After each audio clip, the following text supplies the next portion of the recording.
नमस्कार दोस्तों, मैं संजीव कुमार राय स्वागत करता हूं आपके अपने चैनल फैक्ट नॉलेज में। दोस्तों, जैसे आपको पता है कि यह चैनल आपको लगातार सीटेट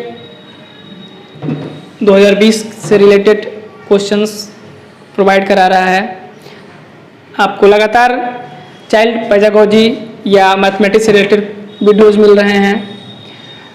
इसी क्रम में मैं आज आपको पढ़ाने जा रहा हूं सीटेट फरवरी 2015 का पेपर। इस पेपर का आज मैं आपको डिस्कस कराऊंगा।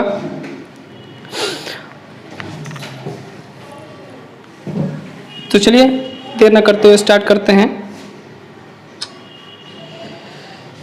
इसमें आपका सबसे पहला क्वेश्चन है 6521 में 5 के स्थानीय मानों का योगफल है। पहला नंबर है 6251, दूसरा है 6521 और तीसरा है 5621।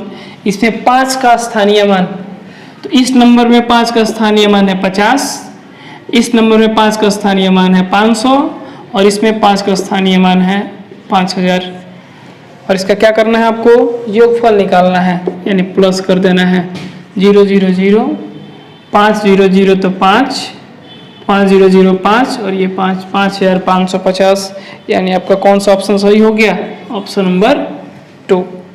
स्थानीय मान के लिए जिस स्थान पे हो उस डिजिट का उसके उस मान से जिस जगह पे उससे मल्टीप्लाई कर देते हैं तो निकल जाता है।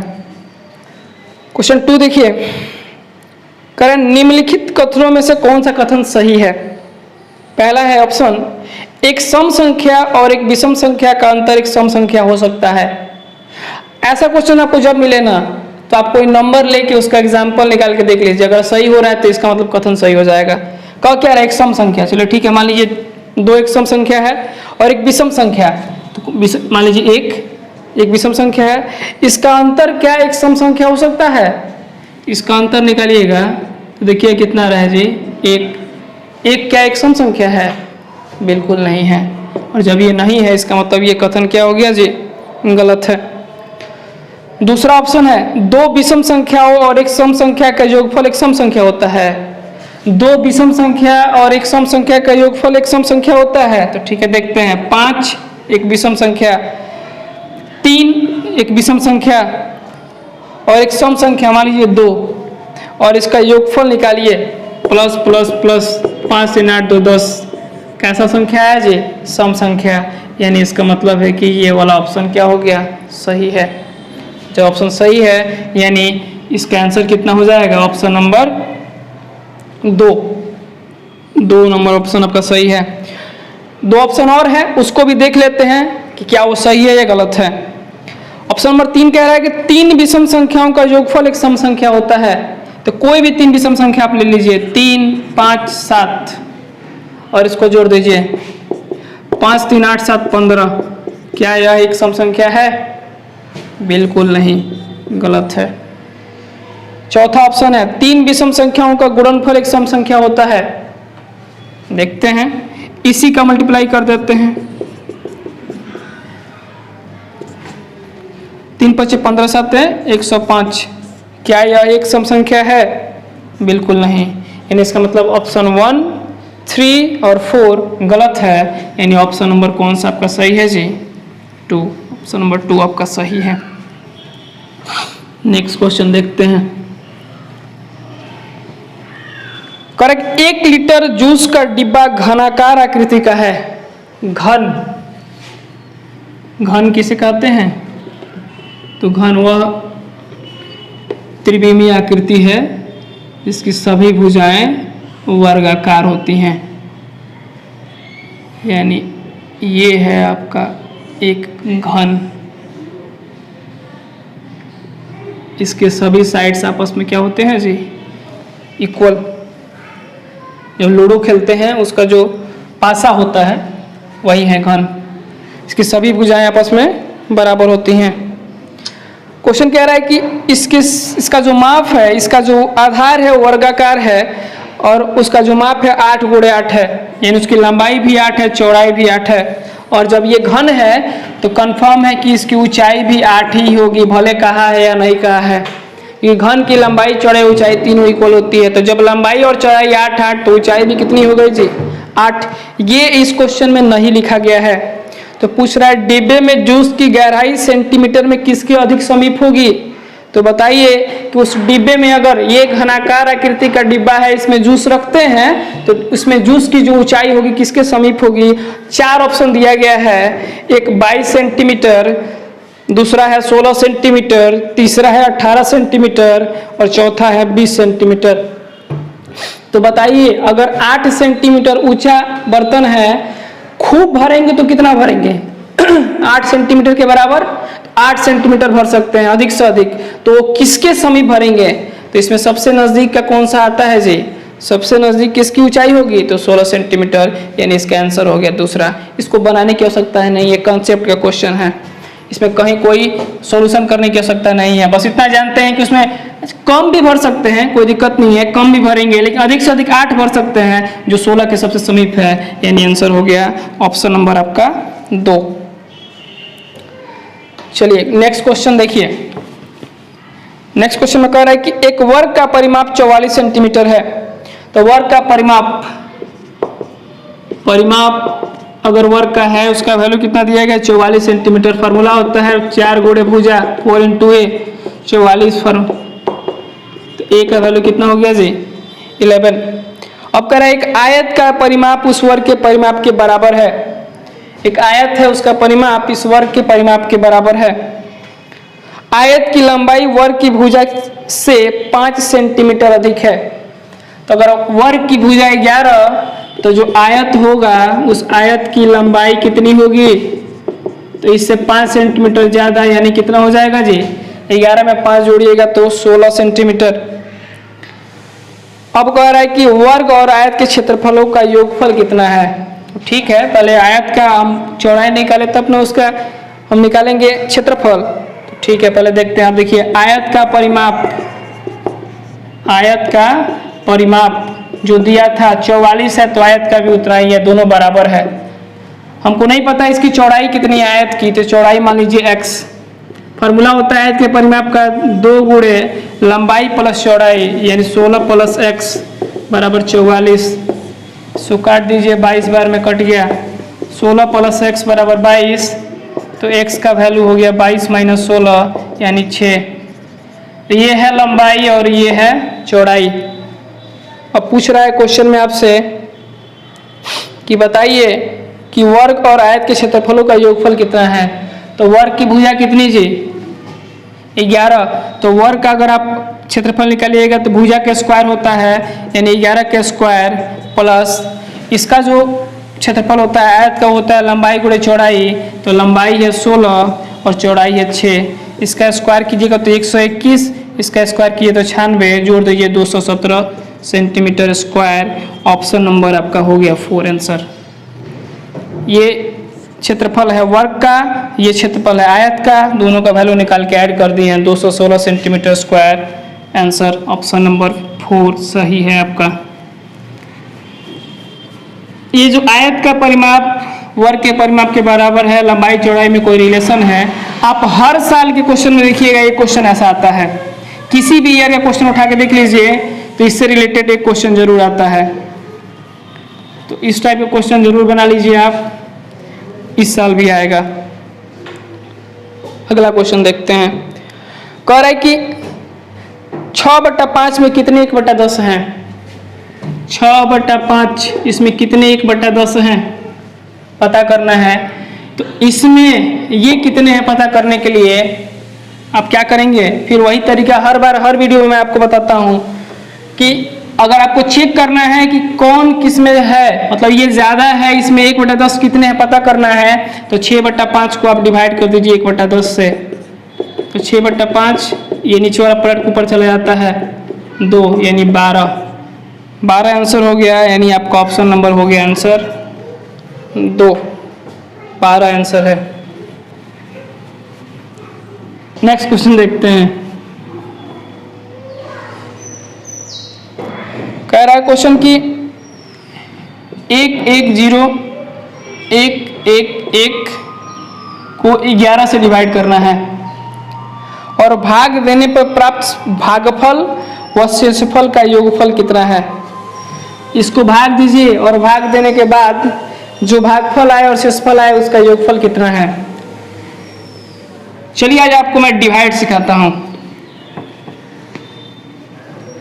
कई लोग सोच रहे होंगे सर डिवाइड आएंगे। आज मैं आपको डिवाइड का कुछ ऐसा ट्रिक दिखाऊंगा जो मुझे विश्वास है कि आपने आज तक कभी देखा ही नहीं होगा, और अगर किसी ने देखा है तो कमेंट में जरूर लिख के बताइएगा सर हम पढ़े थे ऐसा। देखिए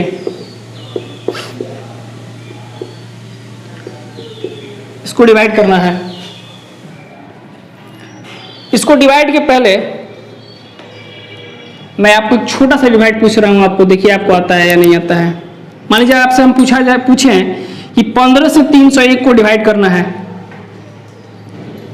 कैसे कटाएंगे और कटाएंगे तो क्या आएगा। तो आप जानते हैं 15 दूना 30 कट गया 1। आप जल्द तुरंत कहेंगे भागफल बराबर 2, शेषफल बराबर 1। लेकिन क्या ये बनाया हुआ क्वेश्चन आप सही बनाए हैं? बिल्कुल नहीं, ये गलत है। और गलत है तो कैसे गलत है देख लीजिए। आपने पढ़ा होगा कि dividend equal to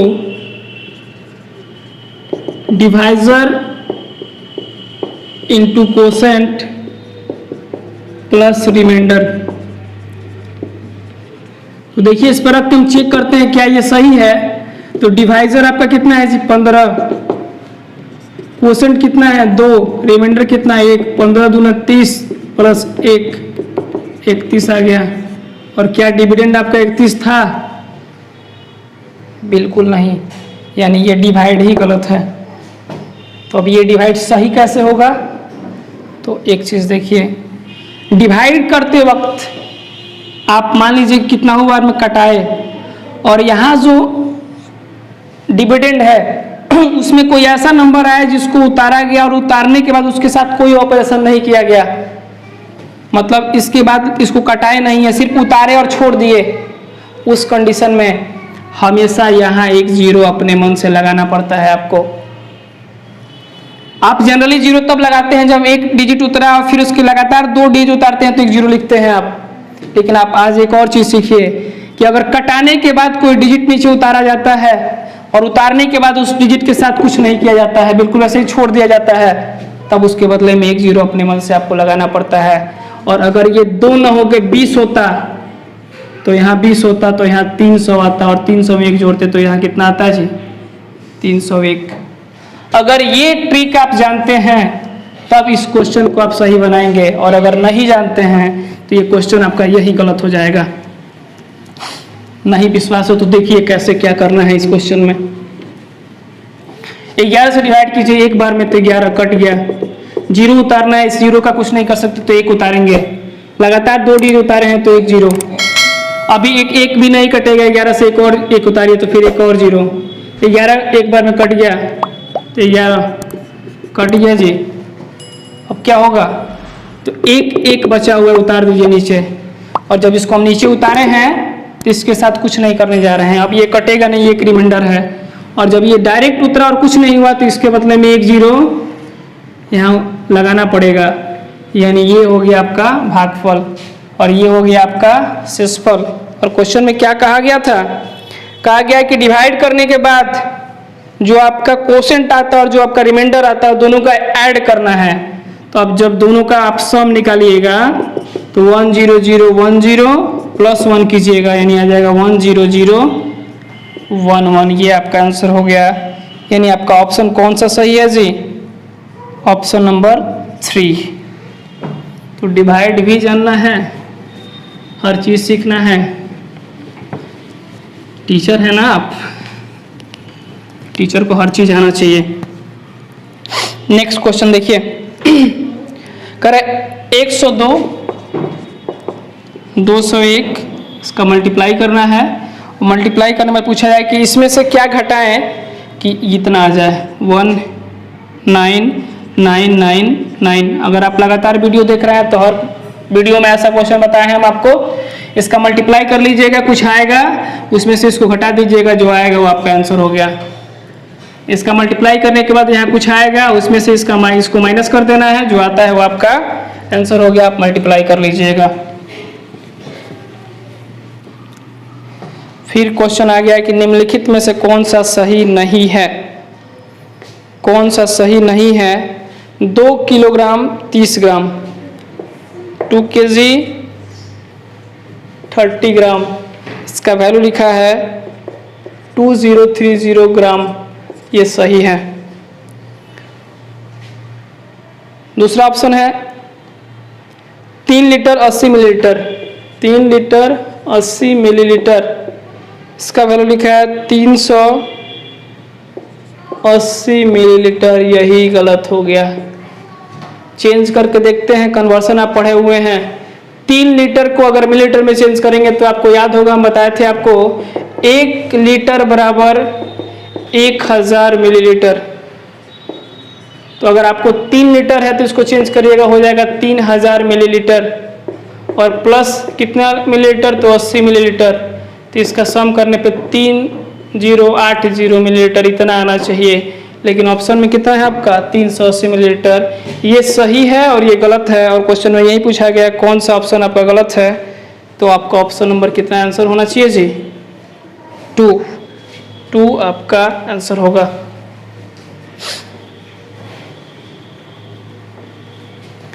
next question देखते हैं।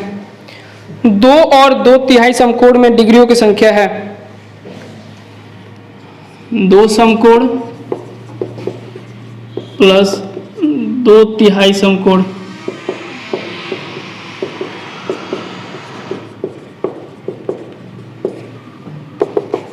समकोण का मतलब 90 डिग्री, 2/3 2/3 और समकोण का मतलब 90 डिग्री, कटा दीजिए 30, 180 प्लस 60 240 डिग्री। आंसर आपका कौन सा ऑप्शन सही है? Option number 4। 2/3 का है, 1/3 का है, कुछ भी कहे। 2/3 का मतलब 2/3, 1/3 का मतलब 1/3। मैक्सिमम क्वेश्चन में 2/3 और 1/3 आता है। इधर समकोण रहेगा और इधर 2/3 समकोण, चाहे 1/3 समकोण कहेगा। 2/3 कहेगा 2/3 गुणे 90 डिग्री कर दीजिए, और 1/3 कहे तो 1/3 गुणे 90 डिग्री कर दीजिए। अगला क्वेश्चन देखिए।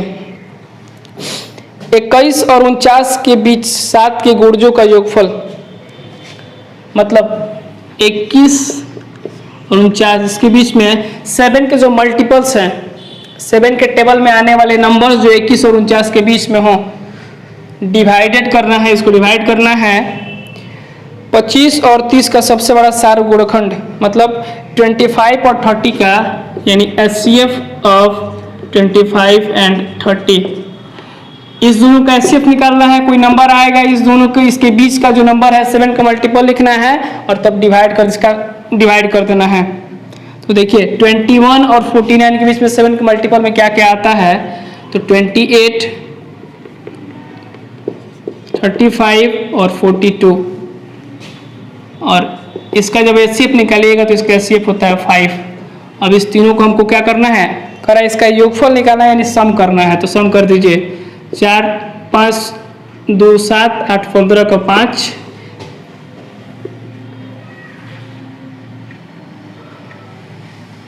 4 3 7 2 9 और 1 10 डिवाइडेड बाई 5, तो कितना हो जाएगा जी?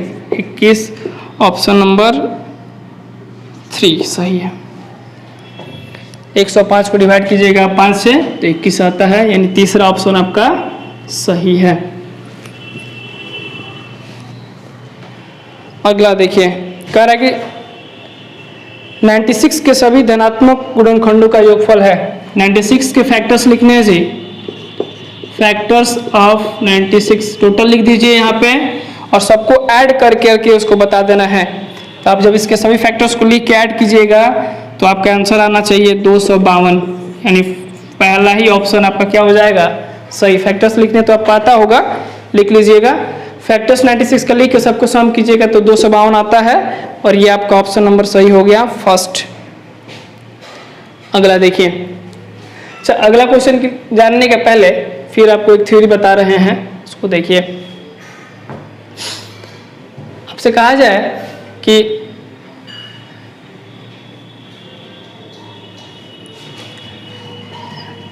दस बजे हम यहाँ से 10 बजे सुबह में हम चले यहाँ से, मान लीजिए कि गोरखपुर के लिए, और हमको लग गया 4 घंटे। 10 बजे चले हैं और 4 घंटे हमको लग गया है, तो कितना बजे हम गोरखपुर पहुँचेंगे रेलवे टाइम के अनुसार? तो आप ऐड कीजिएगा 10 में 4 घंटे, तो कितना हो जाएगा जी? 14 घंटे, यानी 14 बजे हम पहुँचेंगे गोरखपुर। लेकिन आपसे पूछा जाए कि आप घड़ी के अनुसार, अगर आपको जो 12 घंटे वाली घड़ी है उसके अनुसार, 24 घंटे वाले के अनुसार नहीं बताना है, उसके अनुसार आप गोरखपुर कितना बजे पहुँचेंगे, तो क्या बताएंगे आप? ऑब्वियस बात है, आप कहिए कि 2 बजे पहुँचे थे और ये PM हो जाएगा। कैसे निकालेंगे आप? अगर आपको बनाना हो तो कैसे बनाएंगे? तो 14 बजे हम पहुँचे रेलवे टाइम की घड़ी के अनुसार, इसमें से क्या कर दीजिए आप 12 हटा दीजिए, तो क्या आया आपका 2। यानी अगर आपको रेलवे टाइम की घड़ी के अनुसार अगर कोई टाइम दिया, जैसे मान लीजिए आपसे कह दिया जाए कि आपको 20 बज रहा है, ये 20 बज रहा है रेलवे टाइम के अनुसार, तो आपको 12 घंटे वाले घड़ी के अनुसार कितना बजेगा, तो क्या बताइएगा आप? तो इसमें से 12 घटा दीजिए, यानी 8। इसका मतलब है कि 8 बज रहा होगा, शाम का समय होगा, 8 बज रहा होगा। तो इसी, अगर ये कॉन्सेप्ट आपको क्लियर है तो इसके अनुसार एक क्वेश्चन है, छोटा सा क्वेश्चन है, बहुत आसान है। देखिए, कह रहा है कि एक रेलगाड़ी स्टेशन से 6:14 सुबह में चलती है और जहाँ पहुँचती है वहाँ पहुँचने पर उसको 13 घंटे 48 मिनट के पश्चात पहुँच जाती है, तो गंतव्य स्थान पर पहुँचने का समय क्या है बताइए? गंतव्य स्थान पहुँचती है तो क्या समय हो रहा होगा? चली कितना बजे थी? 6:14 सुबह में, और टोटल टाइम कितना उसको लगा है? 13 घंटे, ये घंटा है और ये मिनट है, 13 घंटे 48 मिनट इतना टाइम लगा है। तो जहाँ पहुँची है उस समय कितना हो रहा होगा बताना है। तो इसको पहले ऐड कीजिए, 8 4 12 का 2, 4 1 5 और 1 6, ठीक है, लिखते हैं इसको अभी, और इसको जोड़ दीजिए, 6 3 9 1 19 बज रहा होगा, 19:62। बताइए, 62 किसी घड़ी में बजता है जी? नहीं बजता है। तो 1 आवर इक्वल टू आप क्या जानते हैं? 60 मिनट, यानी अगर इस 60 मिनट का वैल्यू इसमें लाके जोड़े तो 1 घंटे ये और बढ़ जाएगा, यानी ये हो सकता है 20:02। 60 मिनट के लिए इधर चला गया, इतना टाइम होना चाहिए। अब ये तो रेलवे वाली घड़ी में इतना बज रहा होगा 20:02। अगर आपको ऐसे बताना हो 12 घंटे वाली घड़ी के अनुसार तो क्या होगा? तो जो बताया आपको थ्योरी जस्ट अभी, इसमें से कितना माइनस कर लीजिए आप? 12। तो 12 जैसे ही माइनस कीजिएगा तो ये आ जाएगा 8, यानी इसका मतलब है कि 8:02 पे वहाँ पहुँची होगी और समय होगा PM में, शाम का समय होगा। यानी आपका ऑप्शन कौन सा सही हो गया जी? ऑप्शन नंबर 4, ऑप्शन 4 सही है। आसान क्वेश्चन है ये। तो इसी के साथ जो फरवरी 2015 का क्वेश्चन था ये खत्म हो गया। नेक्स्ट वीडियो में हम किसी और साल के क्वेश्चन के बारे में जिक्र करेंगे। अच्छे से आप लोग रिवाइज कीजिए, जितने भी वीडियोज आ रहे हैं उसको टोटल देखिए, पूरा देखिए। जो भी समस्या हो आप हमको सूचित कीजिए, कमेंट कीजिए, और अगर चैनल्स को सब्सक्राइब नहीं किए हैं तो सब्सक्राइब कीजिए, लाइक ज़रूर कीजिए, क्योंकि अभी तक देखे हैं तो शायद अच्छा लगा होगा तभी देख रहे हैं इतना देर से, तो लाइक ज़रूर कीजिए। धन्यवाद।